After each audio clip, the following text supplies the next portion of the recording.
കാരുണ്യവാനും രക്ഷകനുമായ ഈശോയെ, ഇന്ന് തിരുമുമ്പിലിരുന്ന് ഞങ്ങളെല്ലാവരും അങ്ങയുടെ തിരുവചനങ്ങളെ ധ്യാനിച്ച് പ്രാർത്ഥിക്കുകയാണ്. വചനം പ്രഘോഷിക്കുന്നതിനെയും ഈ ശുശ്രൂഷയെ പങ്കെടുക്കുന്ന ഓരോരുത്തരും ഇപ്പോൾ വചന ജീവൻ കൊണ്ട് നിറച്ച സൗഖ്യം പകരണമേ. വചനം ഞങ്ങളുടെ ആത്മ ശരീര മനസ്സുകളെ പൗത്രീകരിച്ച് ശുദ്ധീകരിക്കട്ടെ. ഈ വചനത്തിലൂടെ ലഭിക്കേണ്ട സ്വർഗീയ ശക്തിയും ജീവനും എല്ലാം ഞങ്ങൾ നിറയട്ടെ. എല്ലാ തരത്തിലുള്ള തിന്മകളുടെ സ്വാധീന ബന്ധനങ്ങളിൽ ഞങ്ങളും ഈ ശുശ്രൂഷ പങ്കെടുക്കുന്നവർ മോചിതരാകട്ടെ. ലാസറിനെ ഉയർപ്പിച്ച അങ്ങ് ലോകത്തിൽ ആത്മാവിൽ മരിച്ചു കിടക്കുന്ന ഓരോരുത്തരെയും, വിശ്വാസികളായി മരിച്ച എല്ലാവരെയും സ്വർഗത്തിലേക്ക് പ്രവേശിപ്പിക്കേണ്ടതിനായി ഉയർപ്പിക്കണമേ. ഞങ്ങളുടെ ഓരോരുത്തരുടെയും ആത്മീയ ജീവിതം കൂടുതൽ അഭിഷേകമുള്ളതും അനുഗ്രഹം നിറഞ്ഞതുമായി മാറട്ടെ. പിതാവും പുത്രനും പരിശുദ്ധാത്മാവുമായ സർവേശ്വര എന്നേക്കും ആമേൻ. ഈശോയിൽ സ്നേഹമുള്ളവരെ, യോഹന്നാൻ്റെ സുവിശേഷത്തിൽ 11-ാം അധ്യായത്തിൽ ഈശോ ലാസറിനെ ഉയർപ്പിക്കുന്ന സംഭവം വിവരിക്കുന്നുണ്ട്. നമുക്കറിയാം, യേശുവിൻ്റെ സുവിശേഷത്തിൽ, യോഹന്നാൻ്റെ സുവിശേഷത്തിൽ യേശുവിൻ്റെ രക്ഷാകര ചരിത്ര വിവരണം ഒരു കൃത്യമായ കാലാനുസൃതമായ ക്രമീകരണത്തിലല്ല, ദൈവശാസ്ത്രപരമായ ചില ദൈവിക വെളിപാടുകളുടെ പ്രകാശനത്തിനായിട്ട് യോഹന്നാൻ ഒരു പ്രത്യേക ക്രമമാണ് ഉപയോഗിക്കുന്നത്.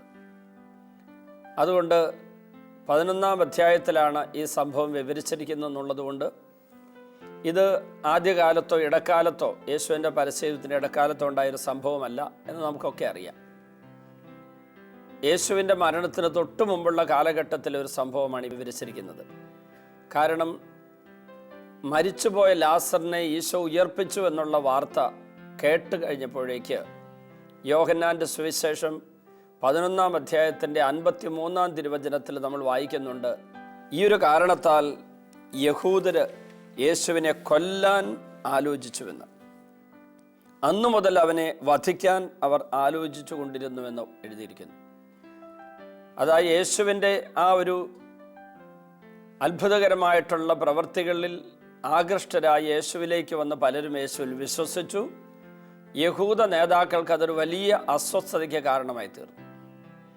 മാത്രമല്ല 12-ാം അധ്യായത്തിൻ്റെ 10-ാം തിരുവചനത്തിൽ ലാസറിനെ കൂടി കൊല്ലാൻ പുരോഹിത പ്രമുഖന്മാർ ആലോചിച്ചു എന്നും കൂടി പറയുന്നുണ്ട്. കാരണം എന്തെന്നാൽ അവൻ നിമിത്തം യഹൂദരിൽ വളരെ പേർ അവരെ വിട്ട് യേശുവിൽ വിശ്വസിച്ചിരുന്നു. എന്ന് മാത്രമല്ല 11-ാം അധ്യായത്തിൻ്റെ 57-ാം തിരുവചനത്തിൽ അവനെ എവിടെയാണെന്ന് ആർക്കെങ്കിലും വിവരം ലഭിച്ചാൽ അവനെ ബന്ധിക്കേണ്ടതെന്ന് തങ്ങളെ അറിയിക്കണമെന്ന് പുരോഹിത പ്രമുഖന്മാർ ഫരിസയർ കൽപ്പന കൊടുത്തിരുന്നു എന്ന് പറഞ്ഞിട്ടുണ്ട്. അതായത് യേശുവിൻ്റെ മരണത്തിന് തൊട്ടു മുമ്പുള്ള ദിനങ്ങളിൽ സംഭവിച്ച ഒരു കാര്യമാണ് യോഹന്നാൻ ശ്ലീഹ ഇവിടെ വിവരിച്ചിരിക്കുന്നത്. 11-ാം അധ്യായത്തിൽ ആദ്യം തന്നെ പറഞ്ഞിരിക്കുന്നത്, ലാസർ എന്നു പേരായ ഒരുവൻ രോഗബാധിതനായി. ഇവൻ മറിയത്തിൻ്റെയും അവളുടെ സഹോദരിയായ മർത്തായുടെയും ഗ്രാമമായ ബഥാനിയായിൽ നിന്നുള്ളവനായിരുന്നു. ഈ മറിയമാണ് സുഗന്ധ തൈലം കൊണ്ട് കർത്താവിനെ പൂശുകയും തൻ്റെ തലമുടി കൊണ്ട് അവൻ്റെ പാദങ്ങൾ തുടയ്ക്കുകയും ചെയ്തത്. അപ്പോൾ അതിനെക്കുറിച്ച് യോഹന്നാൻ ശ്ലീഹ 11-ാം അധ്യായത്തിൽ 2-ാം തിരുവചനത്തിൽ പറഞ്ഞിരിക്കുന്നതിൻ്റെ ചരിത്രപരമായ വിവരണം കാണുന്നത് 12-ാം അധ്യായത്തിലാണ്. തൈലാഭിഷേകത്താൽ യേശുവിനെ ഉള്ള ബഹുമാന ആദരവുകളും സ്നേഹവും പ്രകടിപ്പിക്കുന്ന മറിയത്തെക്കുറിച്ചുള്ള ചിത്രീകരണം യോഹന്നാൻ്റെ സുവിശേഷം 12-ാം അധ്യായത്തിൽ 1 മുതൽ 8 വരെയുള്ള തിരുവചനങ്ങളിൽ വിവരിച്ചിട്ടുണ്ട്. അപ്പോൾ ചുരുക്കി പറഞ്ഞാൽ യോഹന്നാൻ ശ്ലീഹ വിവരിക്കുന്ന ഈ സംഭവത്തിൽ യേശു മരണത്തിന് തൊട്ടു മുമ്പ് ജീവൻ്റെയും മരണത്തിൻ്റെയും നാഥൻ താനാണെന്ന് ലോകത്തിന് വെളിപ്പെടുത്തി കൊടുക്കുന്ന ഒരു വലിയ സംഭവത്തിൻ്റെ വിവരണമാണ് നമ്മളിവിടെ കാണുന്നത്. മാത്രമല്ല യേശുവിൻ്റെ മരണത്തിന് തൊട്ടു മുമ്പ് യേശു മരിച്ച ഒരാളെ ഉയർപ്പിക്കുന്നു. ആ യേശുവിൻ്റെ മരണത്തെക്കുറിച്ച് യഹൂദ പ്രമാണികളുടെ ഇടയിൽ ഒരു ചർച്ച നടന്നു. യോഹന്നാൻ്റെ സുവിശേഷം 11-ാം അധ്യായത്തിൻ്റെ 49-ാം തിരുവചനത്തിൽ അതിനെക്കുറിച്ച് ഇങ്ങനെ ഒരു വിവരണം പറഞ്ഞിട്ടുണ്ട്. ആ യഹൂദ പ്രമാണികൾ എല്ലാവരും കൂടി ഒരുമിച്ച് കൂടിയപ്പോൾ, ഫരിസയരും എല്ലാവരും കൂടി ആലോചനാ സംഘം ഒരുമിച്ച് കൂടിയപ്പോൾ അവരിൽ ഒരുവനും ആ വർഷത്തെ പ്രധാന പുരോഹിതനുമായ കയ്യാഫാസ് പറഞ്ഞു, നിങ്ങൾക്ക് ഒന്നും അറിഞ്ഞുകൂടാ. ആ ക്രൂരരായ യഹൂദ പ്രമാണികളുടെ തലവൻ, ആലോചനാ സംഘത്തിൻ്റെ തലവൻ, പ്രധാന പുരോഹിതൻ കയ്യാഫാസ് 50-ാം തിരുവചനത്തിൽ ഇങ്ങനെ ഒരു മറുപടി പറഞ്ഞതായി, ഒരു പ്രതികരണം പറഞ്ഞതായി രേഖപ്പെടുത്തിയിട്ടുണ്ട്. ജനം മുഴുവൻ നശിക്കാതിരിക്കാനായി അവർക്ക് വേണ്ടി ഒരുവൻ മരിക്കുന്നത് യുക്തമാണെന്ന് നിങ്ങൾ മനസ്സിലാക്കുന്നില്ലേ? ഈ 50-ാമത്തെ തിരുവചനം കയ്യാഫാസിന്റെ അധരങ്ങളിൽ നിന്ന് വന്നതായിട്ടാണ് ഇവിടെ എഴുതി വച്ചിരിക്കുന്നത്. പക്ഷേ യേശുവിനെ കുറിച്ചുള്ള ഏറ്റവും വലിയ ഒരു ദൈവിക വെളിപാടിൻ്റെ രഹസ്യത്തിൻ്റെ ചുരുളെന്ന് വരുന്ന നിമിഷമായിരുന്നു അത്. അത് വന്നത് ക്രൂരനായ ഒരു മനുഷ്യൻ്റെ അധരങ്ങളിലൂടെയാണ്. അല്ലെങ്കിൽ ക്രൂരരായ ദൈവഹിതത്തിന് ഒട്ടും ചെവി കൊടുക്കാത്ത, ലോകത്തിൻ്റെ ഹിതമനുസരിച്ച് പ്രവർത്തിക്കുന്ന ഒരു മതസമൂഹത്തിൻ്റെ ആലോചനാ സംഘം, ഭരണ സംവിധാനത്തിലെ പ്രധാനപ്പെട്ട ആളാണിത് പറഞ്ഞത്. ജനങ്ങളെല്ലാം നശിക്കാതിരിക്കേണ്ടതിനായി ഒരുവൻ മരിക്കുന്നത് നല്ലതാണ്. തന്നിൽ വിശ്വസിക്കുന്ന ഒരുവൻ പോലും നശിച്ചു പോകാതെ നിത്യരക്ഷ പ്രാപിക്കേണ്ടതിന് തൻ്റെ ഏകജാതനെ നൽകാൻ തക്ക വിധം ദൈവം അത്രമാത്രം ലോകത്തെ സ്നേഹിച്ചുവെന്നുള്ള യോഹന്നാൻ 3:16 വചനവുമായി ഇത് ബന്ധപ്പെടുത്തണം. അവനിൽ വിശ്വസിക്കുന്ന ഏവനും നശിച്ചു പോകാതെ നിത്യജീവൻ പ്രാപിക്കുന്നതിനു വേണ്ടി തൻ്റെ ഏകജാതനെ നൽകാൻ തക്ക വിധം ദൈവം അത്രമാത്രം ലോകത്തെ സ്നേഹിച്ചു. ഈ യോഹന്നാൻ 3:16 പറഞ്ഞ വചനത്തിൻ്റെ ആത്മീയ അർത്ഥതലം ഇതാ ഇങ്ങോട്ടും കൂടെ വ്യാപിച്ചു കിടക്കുന്നു. യോഹന്നാൻ ശ്ലീഹ നൽകിയ ഒരു വലിയ വ്യാഖ്യാനമാണത്, 3:16 യോഹന്നാൻ. എന്നാൽ കയ്യാഫാസിൻ്റെ അധരങ്ങളിലൂടെ അയാൾ വെറും ഒരു ആത്മീയനല്ലാതെ ഒരു ജഡികനായി ദുരാത്മാവിൻ്റെ സ്വാധീനത്തിൽ പറഞ്ഞ വാക്കാണെങ്കിലും അതിനൊരു വലിയ ആത്മീയ അർത്ഥതലമുണ്ടെന്ന് യോഹന്നാൻ തന്നെ പിന്നീട് വിവരിക്കുകയാണ്. അതുകൊണ്ട് ലാസറിൻ്റെ മരണം, ഉയർപ്പ്, അതിനു മുമ്പുള്ള ലാസറിൻ്റെ രോഗം, ആ യേശുവിനെ അറിയിക്കുന്ന സഹോദരിമാരുടെ നടപടി, അറിഞ്ഞപ്പോൾ യേശുവിൻ്റെ പ്രതികരണം, ഈ യേശു ലാസറിനെ ഉയർപ്പിക്കുന്ന സംഭവം, അതിൻ്റെ വിവരണം, അതിനുശേഷമുള്ള യഹൂദരുടെ പ്രതികരണങ്ങളെല്ലാം തന്നെ നമ്മൾ ധ്യാന വിഷയമാക്കുന്നത് നല്ലതാണ്. മറിയം സുഗന്ധ തൈലം കൊണ്ട് കർത്താവിനെ പൂശുകയും തൻ്റെ തലമുടി കൊണ്ട് അവൻ്റെ പാദങ്ങൾ തുടയ്ക്കുകയും ചെയ്തു എന്ന് യോഹന്നാൻ വിവരിച്ചു. എന്നിട്ട് പറഞ്ഞു, ഇവളുടെ സഹോദരൻ ലാസറാണ് രോഗബാധിതനായി കിടക്കുന്നത്. അപ്പോൾ മർത്ത, മറിയം എന്നീ 2 സഹോദരിമാരുടെ ഏക സഹോദരനാണ് ലാസർ. വേറെ കുടുംബാംഗങ്ങൾ അവിടെ ഉള്ളതായിട്ട് വിവരണമില്ല. 3-ാമത്തെ തിരുവചനത്തിൽ വായിക്കുന്നു, കർത്താവെ, ഇതാ അങ്ങ് സ്നേഹിക്കുന്നവൻ രോഗിയായിരിക്കുന്നു എന്ന് പറയാൻ ആ സഹോദരിമാർ അവൻ്റെ അടുക്കലേക്ക് ആളുകളെ അയച്ചു. എന്ന് പറഞ്ഞാൽ സ്വാഭാവികമായി യേശുവിൻ്റെ ദൈവത്വത്തെക്കുറിച്ചും യേശുവിൻ്റെ ശക്തിയെക്കുറിച്ചും ചില അനുഭവപരമായിട്ടുള്ള അറിവുകളൊക്കെ ഈ സഹോദരിമാർക്കുണ്ട്. പക്ഷെ മരിച്ചവരിൽ നിന്നൊരാളെ ഉയർപ്പിക്കുന്ന ദൈവപുത്രനാണ് യേശുവെന്ന് ഒരിക്കലും അപ്പസ്തോലന്മാരോ യഹൂദ പ്രമാണികളോ ലാസറിൻ്റെ സഹോദരിമാരോ ഒന്നും ചിന്തിച്ചിരുന്നില്ല. മരണത്തിന് മുമ്പ് ലാസർ മാരകമായ ഒരു രോഗം പിടിപെട്ട് മരണാസന്നനായി കിടക്കുന്നു എന്നറിഞ്ഞ സഹോദരിമാർ യേശുവിനോട് പറയുന്നതിൻ്റെ അർത്ഥം, ഈശോയെ, നീ എത്രയോ രോഗികളെ സുഖപ്പെടുത്തി, ഞങ്ങളുടെ ഈ സഹോദരനെ സുഖപ്പെടുത്താൻ നീ വരണമേ എന്നാണ്. അത് കേട്ടപ്പോൾ യേശു പറഞ്ഞു, ഈ രോഗം മരണത്തിൽ അവസാനിക്കാനുള്ളതല്ല, പ്രത്യുത ദൈവത്തിൻ്റെ മഹത്വത്തിനും അതുവഴി ദൈവപുത്രൻ മഹത്വം പ്രാപിക്കുന്നതിനും വേണ്ടിയുള്ളതാണ്. 3 കാര്യം ഇവിടെ ഈശോ പറഞ്ഞത്.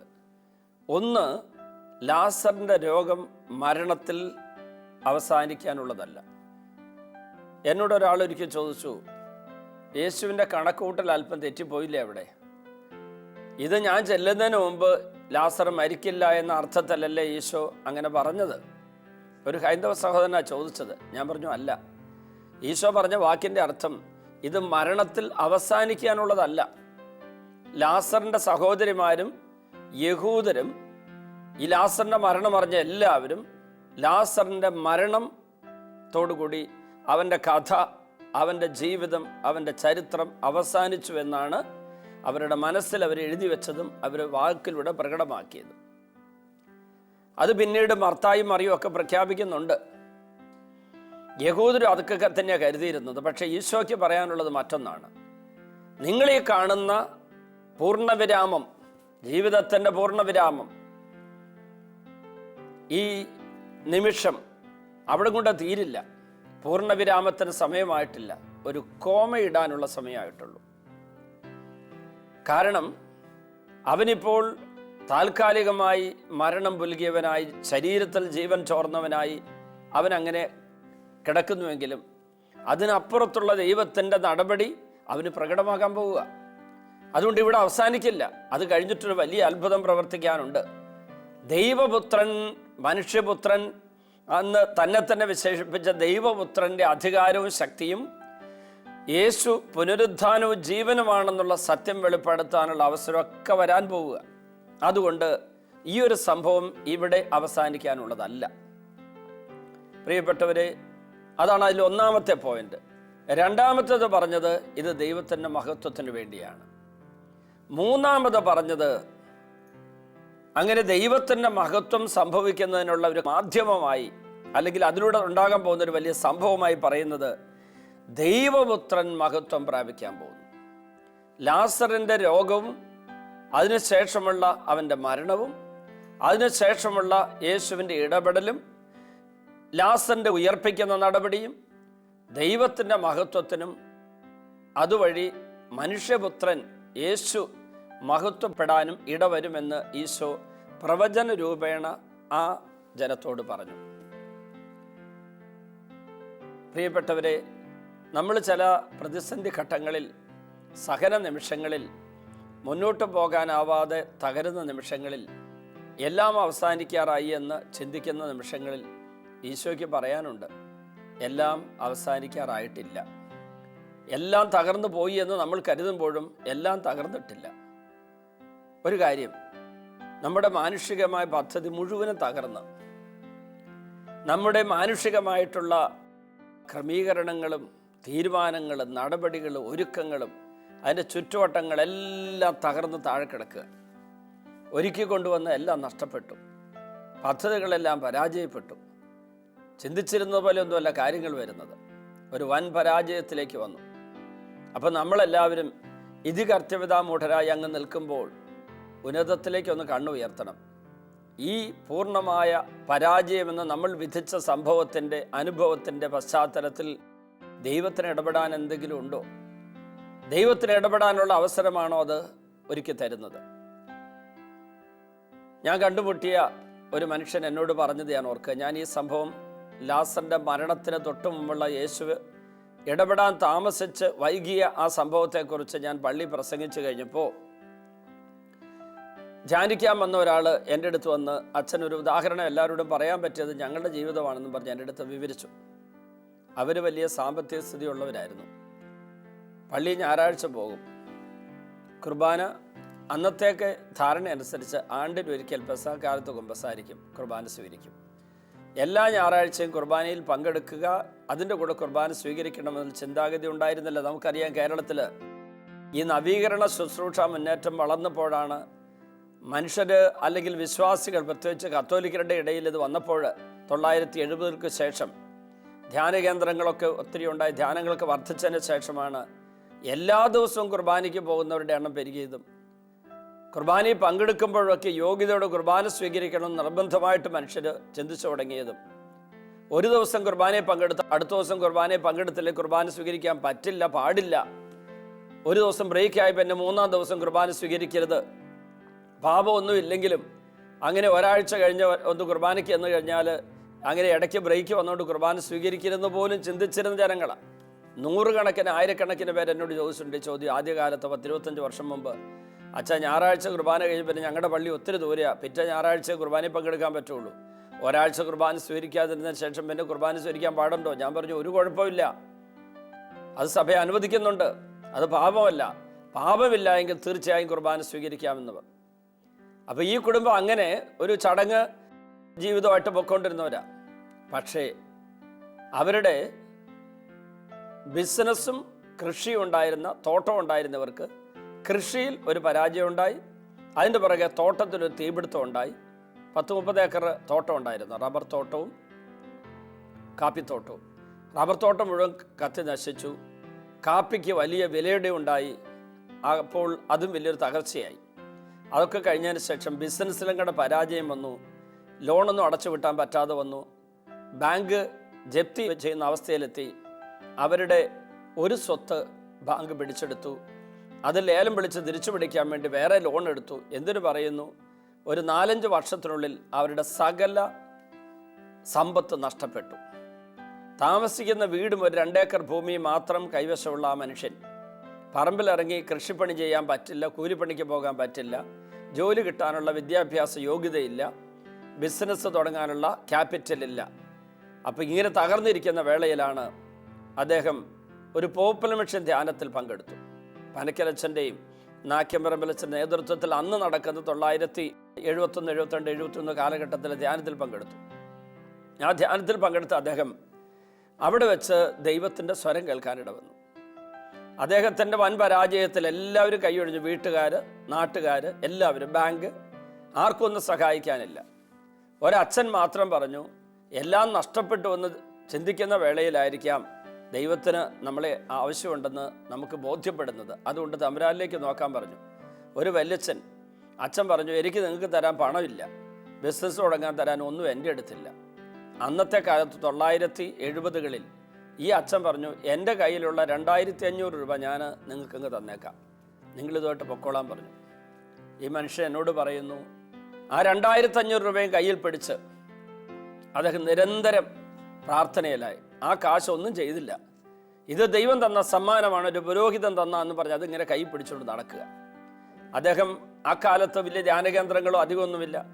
ധ്യാനങ്ങൾ ചിലതെല്ലാം കൂടി, ഭരണങ്ങാനത്ത് കൂടി, കൊളുത്തുവയലിലൊക്കെ കൂടി. അത് കഴിഞ്ഞതിന് ശേഷം പതുക്കെ കരിസ്മാറ്റിക് ധ്യാനം പലയിടത്തും ഉള്ളിടത്തൊക്കെ പോയി കൂടാൻ തുടങ്ങി. അദ്ദേഹവും കുടുംബവും പ്രാർത്ഥനയിലൊക്കെ സജീവമായി. ഈ കാശ് അവിടെ വെച്ച് പിന്നെ ഉപയോഗിക്കുന്നത് ഏതാണ്ട് 8 വർഷം കഴിഞ്ഞാണ്. അവരുടെ ചെലവിലും ഒരു ആ കാശ് എടുത്തില്ല. വീട്ടിലെ ചെറിയ കൃഷിപ്പണി ഭാര്യ മക്കളെല്ലാം കൂടി ചെയ്തു. അദ്ദേഹം എന്നെ കണ്ടിട്ട് പറയുകയാണ്, ഇന്ന് ഞങ്ങൾക്ക് ഒരു 5-8 കോടി രൂപയുടെ ബിസിനസ്സും മറ്റു പരിപാടികളെല്ലാം ഉണ്ട്. അനേകം കാര്യങ്ങൾ ഞങ്ങൾ ചെയ്യുന്നു. വരുമാനത്തിൻ്റെ 10-2 ഞങ്ങൾ മാറ്റിവെക്കും. 10-1 ദൈവ ശുശ്രൂഷയ്ക്ക്, 10-1 പാവങ്ങളെ സഹായിക്കാം. അദ്ദേഹം പറയുന്നു, എല്ലാം തീർന്നു, എല്ലാം നഷ്ടപ്പെട്ടു, ഇനി ഒന്നുമില്ലെന്ന് കരുതുമ്പോൾ അവിടെ ആയിരിക്കാം ദൈവം മാത്രമേ മുറുകെ പിടിക്കാവുന്നതുള്ളൂ, അവസാനം വരെ നമ്മുടെ കൂടെ ഉള്ളൂ, ദൈവത്തിൽ ആശ്രയിക്കുന്നതാണ് ഏറ്റവും വലിയ നേട്ടമെന്ന ചിന്തയിലേക്കും ബോധ്യത്തിലേക്കും വന്ന അവിടെയാണ്. ഒരു കച്ചിത്തുരുമ്പ് പോലും ഇല്ലായിരുന്നു. പ്രിയപ്പെട്ടവരെ, ലാസറിൻ്റെ മരണത്തെക്കുറിച്ച് ഈശോ പറഞ്ഞത് ഇതാണ്. ലാസർ മരിച്ചു കഴിഞ്ഞാലും എല്ലാം തീർന്നുവെന്ന് സഹോദരിമാരും എല്ലാവരും കരുതുമ്പോഴും എല്ലാം തീർന്നിട്ടില്ലെന്ന് അവരെ അറിയിക്കാൻ വേണ്ടി ഈശോയ്ക്ക് കടന്നു ചെല്ലാനൊരു വിടവ്, ഒരു വഴി, ഒരു വാതിൽ ഇതാ തുറന്നു കിട്ടിയിരിക്കുന്നു. പ്രിയപ്പെട്ടവരെ, എല്ലാം തകർന്നു വരുന്നും എല്ലാം തീർന്നു വരുന്നും കരുതുന്ന എല്ലാവർക്കുമുള്ള സുവിശേഷമാണ് ഇപ്പം പറഞ്ഞത്. നമുക്കൊരു നിമിഷം പ്രാർത്ഥിക്കാം. നമ്മുടെ തകർച്ചകളിൽ, വേദനകളിൽ, നഷ്ടങ്ങളിൽ, പരാജയങ്ങളിൽ, നൊമ്പരങ്ങളിൽ, നിസ്സഹായാവസ്ഥയിൽ, ഏകാന്തതയിൽ, ആരുടെയും സഹായം കിട്ടാൻ നൊമ്പരപ്പെടുന്ന നിമിഷങ്ങളിൽ എല്ലാം തരാൻ കഴിവുള്ള കർത്താവ്, സമ്പത്ത് മാത്രമല്ല നിത്യജീവനം തരാൻ കഴിവുള്ള കർത്താവിൻ്റെ പക്കലേക്ക് നമ്മുടെ കണ്ണുകൾ ഉയർത്താം, മനസ്സുയർത്താം. ഈശോയെ, ഇന്നത്തെ ശുശ്രൂഷ പങ്കെടുത്ത എല്ലാവരെയും അങ്ങയുടെ കൃപയുടെ നിറവിൽ നയിക്കണമേ. സാമ്പത്തിക ക്ലേശം, കടബാധ്യത, ജോലിയില്ലായ്മ, മാറാരോഗങ്ങൾ, കഠിന വേദനകൾ, മരണകരമായ അവസ്ഥ, അങ്ങനെ പലവിധത്തിൽ നൊമ്പരപ്പെടുന്ന ഓരോരുത്തരും, ഒരു പാപവീഴ്ചയുണ്ടായി, പരാജയമുണ്ടായി, ഒരു വൻ വീഴ്ചയുണ്ടായതിൻ്റെ നൊമ്പരം പേര് നടക്കുന്ന ഓരോരുത്തരും, ഇനി എനിക്ക് ആത്മീയമായിട്ട് വളരാൻ പറ്റില്ല, കർത്താവ് എന്നെ കൈവിട്ടു എന്ന് ചിന്തിക്കുന്ന അവസ്ഥയിലുള്ള ഒരു പോലും അങ്ങയുടെ പക്കലേക്ക് പ്രതീക്ഷയോടെ, പ്രത്യാശയോടെ, വിശ്വാസത്തോടെ കരമുയർത്തുന്ന അത്ഭുതം ഉണ്ടാകട്ടെ. ഇന്നത്തെ ശുശ്രൂഷ പങ്കെടുത്ത എല്ലാവരെയും അങ്ങയുടെ കൃപയെ നിലനിർത്തി വളർത്തണേ കർത്താവേ. ആരും തന്നെ നിരാശപ്പെട്ട് തകർന്നു പോകാതിരിക്കട്ടെ. മരണമോ വേദനയോ തകർച്ചയോ ദുരിതമോ വന്നാലും അങ്ങയെ കൈവിടാതിരിക്കാനുള്ള കൃപ എല്ലാവർക്കും നൽകണമേ. പിതാവിൻ്റെയും പുത്രൻ്റെയും പരിശുദ്ധാത്മാവിൻ്റെയും നാമത്തിൽ ആമേൻ.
ഇപ്പോൾ ഈ ശുശ്രൂഷയിൽ പങ്കെടുക്കുന്ന എല്ലാവരും, ഈ ശുശ്രൂഷയെ വിവിധ രാജ്യങ്ങളിലും സ്ഥലങ്ങളിലും ഇരുന്ന് പങ്കെടുക്കുന്ന എല്ലാവരും, അവരെ പീഡിപ്പിക്കുന്ന എല്ലാ രോഗപീഠകളും, എല്ലാ തരത്തിലുള്ള പൈശാചിക ശക്തികളെ ഉപദ്രവങ്ങളും എല്ലാം വിട്ടുപോകാൻ വേണ്ടി പ്രാർത്ഥിക്കുന്നു. കാൽവരി കുരിശിൽ നിന്നൊഴുകിയ തിരുരക്തം ഈ ദിവ്യകാരുണ്യം വഴി ഇത് കേട്ടുകൊണ്ടിരിക്കുന്ന, ഈ ശുശ്രൂഷയിൽ പങ്കെടുത്തുകൊണ്ടിരിക്കുന്ന എല്ലാവരിലും വന്ന് വീഴട്ടെ എന്ന് പ്രാർത്ഥിക്കുന്നു. ഇപ്പോൾ യേശുവിൻ്റെ രക്തത്തിൽ എല്ലാ പാപക്കറകളും നീങ്ങിപ്പോകട്ടെ എന്ന് പ്രാർത്ഥിക്കുന്നു. കാൽവരി കുരിശിൽ നിന്നൊഴുകിയ ചുടുചോര ഓരോ വ്യക്തിയെ ഇപ്പോൾ വിശുദ്ധീകരിക്കട്ടെ എന്ന് പ്രാർത്ഥിക്കുന്നു. 1 യോഹന്നാൻ 1:7 അവിടുത്തെ പുത്രനായ യേശുവിൻ്റെ രക്തം എല്ലാ പാപങ്ങളും നമ്മളെ ശുദ്ധീകരിക്കുന്നു. കർത്താവേ, പാപങ്ങൾ ഞങ്ങളെ ശുദ്ധീകരിക്കണമേ. അറിഞ്ഞും അറിയാതെ വിചാരത്താലും വാക്കാലും പ്രവൃത്തിയാലും ഉപേക്ഷയാലും ചെയ്തു പോയ പാപങ്ങളെല്ലാം പൊറുക്കാൻ തിരുവെള്ളമാകണമേ. തിരുരക്തം ഞങ്ങളുടെ മേൽ വീഴ്ത്തണമേ കർത്താവേ. ഏതെല്ലാം മനസ്സ് മുറിവേറ്റിരിക്കുന്നുവോ, ഏതെല്ലാം ശരീരം രോഗബാധിതമായിരിക്കുന്നുവോ, ഏതെല്ലാം ആത്മാവ് പാപത്താൽ മലിനമാക്കപ്പെട്ടിരിക്കുന്നുവോ, ഈ ആത്മാവിലേക്കും മനസ്സിലേക്കും ശരീരത്തിലേക്കും ഓ ഈശോയെ അങ്ങയുടെ ചുടുചോര ഒഴുകി വീഴട്ടെ എന്ന് പ്രാർത്ഥിക്കുന്നു. അങ്ങ് കഴുകുന്നില്ലെങ്കിൽ ഞങ്ങൾക്ക് അങ്ങയോട് പങ്കില്ലല്ലോ കർത്താവേ. അങ്ങ് ഞങ്ങളെ കഴുകണമേ കർത്താവേ. എല്ലാവരും ഇപ്പോൾ കഴുകണമേ കർത്താവേ.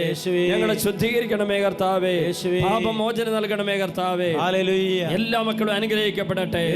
കോടിക്കണക്കിന് ജനങ്ങളിലേക്ക് ഈ വലിയ ശുശ്രൂഷയുടെ ശക്തി ഒഴുകട്ടെ എന്ന് പ്രാർത്ഥിക്കുന്നു. എല്ലാവരിലേക്കും ഒഴുകട്ടെ എന്ന് പ്രാർത്ഥിക്കുന്നു. കുടുംബങ്ങളിലേക്ക് ഒഴുകട്ടെ എന്ന് പ്രാർത്ഥിക്കുന്നു. പാപികൾ മാനസാന്തരപ്പെടട്ടെ. ബന്ധുർ മോചിക്കപ്പെടട്ടെ. രോഗികൾ സൗഖ്യം പ്രാപിക്കട്ടെ. അന്ധകാര ബന്ധനം അഴിയട്ടെ എന്ന് പ്രാർത്ഥിക്കുന്നു. ബന്ധനങ്ങൾ അഴിഞ്ഞു പോകട്ടെ എന്ന് പ്രാർത്ഥിക്കുന്നു. കുടുംബത്തിലെ രോഗങ്ങൾ വിട്ടുപോകട്ടെ. ഊമർ സംസാരിക്കട്ടെ. നാവിന്റെ കെട്ടഴിയട്ടെ. ശ്വാസകോശ രോഗങ്ങൾ മാറട്ടെ.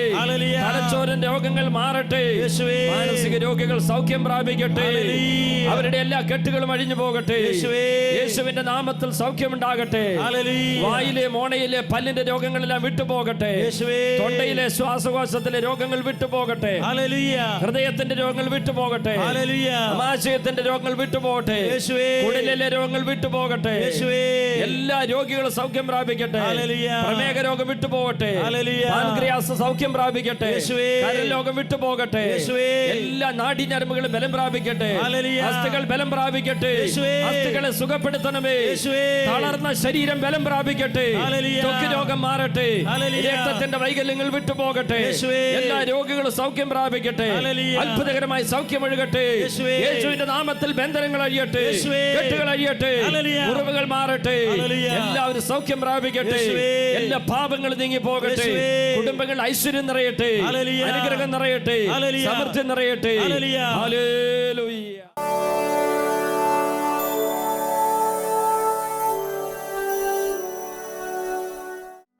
നാലര മാസം മുമ്പ് ഞങ്ങളുടെ ഗ്രൂപ്പിൽ 5 പേർക്ക് ചിക്കൻ ഗുനിയ പോലൊരു അസുഖം പിടിപെട്ടു. അത് തുടർന്ന് ഞങ്ങൾ 5 പേർക്കും തന്നെ തീരെ വയ്യാണ്ടായിരുന്നു. തന്നെ എഴുന്നേക്കാൻ വയ്യ, കിടക്കാൻ വയ്യ. കുറേ കാലം ഞാൻ വടികുത്തിയാണ് നടന്നുകൊണ്ടിരുന്നത്. ഇംഗ്ലീഷ് മരുന്ന് ചെയ്തു, അലോപ്പതി, ആയുർവേദം എല്ലാം ചെയ്തു. ഇപ്പം ഞങ്ങൾ ചെയ്തുകൊണ്ടിരിക്കുന്നത് ഹോമിയോ ആണ്. എല്ലാവർക്കും തന്നെ കുറഞ്ഞെങ്കിലും എൻ്റെ കാലിന് ഇപ്പോഴും നല്ല വേദന ഉണ്ടായിരുന്നു. കയറ്റം കയറുമ്പം നല്ലപോലെ ബുദ്ധിമുട്ട് അനുഭവപ്പെടുന്നുണ്ടായിരുന്നു. സ്റ്റെപ്പ് സ്പീഡിൽ കയറാൻ പറ്റില്ല. മാത്രമല്ല കുറേ നേരം നിൽക്കുകയാണെങ്കിൽ കാലിൻ്റെ ഇടയിൽ ചൂട് അനുഭവപ്പെടുക. മുട്ടുകുത്തുന്നതിനെല്ലാം വളരെയധികം ബുദ്ധിമുട്ടായിരുന്നു. ഈ സ്തുതിപ്പിൻ്റെ സമയത്ത് കാലിൻ്റെ ഇടയിൽ മരപ്പ് പോലെ തോന്നുകയും അതിനുശേഷം മുട്ടുകുത്തിപ്പോൾ ഒരു വേദനയില്ലാതെ എനിക്ക് മുട്ടുകുത്താൻ സഹായിക്കുകയൊക്കെ ചെയ്തു. യേശുവേ നന്ദി. മുട്ടുകുത്തിക്കുക. ഇപ്പോൾ പിന്നെ എഴുന്നേറ്റിട്ട് ആ സ്റ്റെപ്പ് ഒന്ന് കയറി ഇറങ്ങി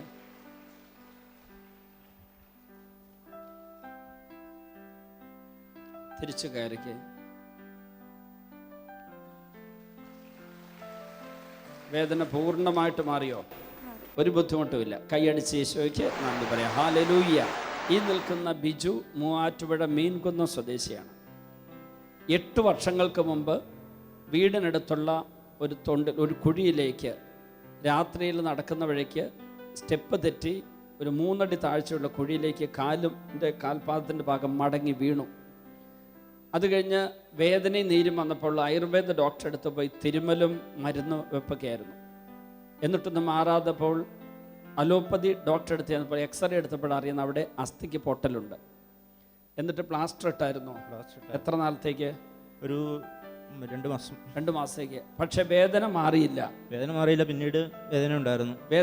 വീട്ടില് റബ്ബർ വെട്ടുമ്പോൾ കോണിയിൽ കയറുമ്പോഴും എപ്പോഴും വേദന. ഇന്നിവിടെ വന്നപ്പോഴും ഉണ്ടായിരുന്നു. ഇന്നിവിടെ വന്നപ്പോഴും രാവിലെ ഉണ്ട്. ഇപ്പം ഞാൻ ഈ എഴുന്നേറ്റ് നിൽക്കാൻ പറഞ്ഞപ്പോൾ ഉണ്ടായിരുന്നു. അന്നേരം ഉണ്ടായിരുന്നു. ഇപ്പോഴോ? ഇപ്പോൾ വേദനയില്ല. പ്രാർത്ഥന കഴിഞ്ഞ് മാറി, ഒട്ടുമില്ല. നടന്നപ്പോൾ ഒട്ടും വേദനയില്ല. ഒട്ടും വേദനയില്ല. ഈ സ്റ്റെപ്പ് ഒന്ന് ഇറങ്ങിക്കേ, തിരിച്ചു കയറിക്കേ. ഇങ്ങനെ കയറുമ്പോൾ വേദനയായിരുന്നു. എത്ര വർഷം എങ്ങനെ വേദനയായിട്ട്? 8 വർഷമായിട്ടും വേദന 8 വർഷമായിട്ടുള്ള വേദനയാണ് കർത്താവ് എടുത്തു മാറ്റിയത്. കൈയടിച്ച് ഈശോയ്ക്ക് നന്ദി പറയാം. ഹല്ലേലൂയ.